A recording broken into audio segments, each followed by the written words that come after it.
आपका नाम? विपिन तिवारी, मुंबई से आया हूँ। तो आपका छात्र यहीं पर अध्ययनरत है? जी जी। कितने वर्षों से?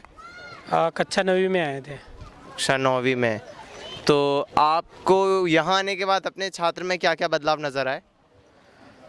यहाँ आने के बाद वो गुरुदेव के सत्संग के प्रति उसका ज़्यादा रुझान हुआ, उसकी एकाग्रता बढ़ी और उसमें उसमें जो मेरी इच्छा थी कि वो सुसंस्कारी बने, ब्रह्मचर्य में दृढ़ बने, ये सारे सद्गुण उसके अंदर स्वाभाविक विकसित दिख रहे हैं मुझे।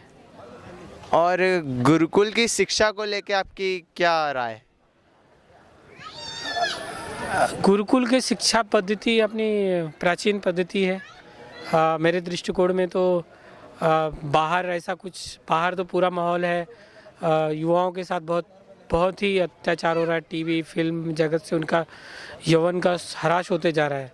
गुरुकुल में, आवासीय गुरुकुल में खासकर, वहाँ पर आपको ऐसी शिक्षा पद्धति है, संध्या होती है, जप ध्यान होता है, फिर आपको पढ़ाया जाता है।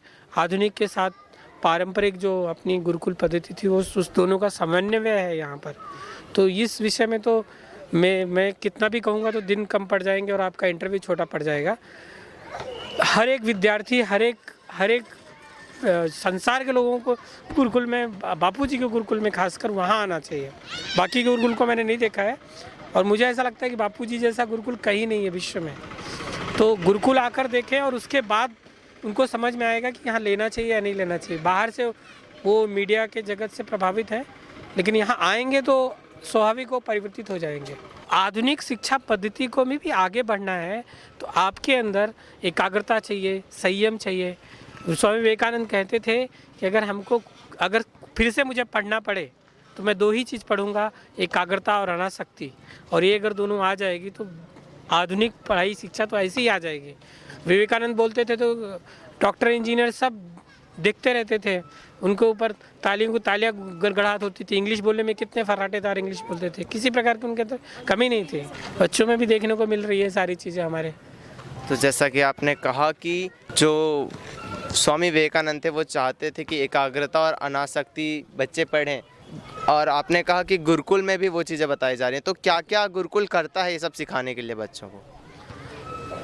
गुरुकुल में जो भी होता है वो बापूजी के निर्देश, बापूजी ने इतने वर्षों में जो सत्संग दिया है उसका जो निचोड़ है वो पूरा गुरुकुल में होता है। उसको कितना मैं बताऊं, ये इंटरव्यू में संभव नहीं हो बताना। वो जो आएंगे यहाँ पर पढ़ेंगे उनको ये समझ में आएगा कि यहाँ क्या होता है। फिर भी आपने प्रश्न किया है तो मैं बता ही देता हूँ थोड़ा बहुत, जितना मेरे पास शब्द हैं। यहाँ संध्या होता है, जप ध्यान होता है, खेलकूद होती है, पढ़ाई होती है। हर प्रकार से आपका सर्वांगीण विकास होगा। जैसे हनुमान जी हर प्रकार से रिद्धि सिद्धि नवनिधि के दाता, हर प्रकार से उनके पास थी। शारीरिक शक्ति थी, बुद्धि थी, बल था, कोई चीज़ में उनको कमी नहीं थी। विवेकानंद उन्हीं में से एक थे।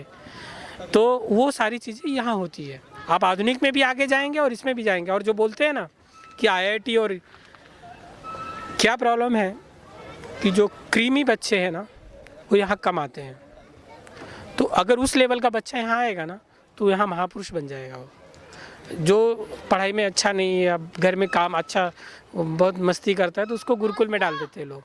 लेकिन अच्छा विद्यार्थी हो और यहाँ आए तो जो बाहर बनने वाला था ना उससे कई गुना आगे जाएगा। तो कहने का मतलब, अगर आपके अंदर 10 योग्यता है तो गुरुकुल में आओगे तो 100 हो जाएगी, और बाहर रहोगे तो 8 हो जाएगी।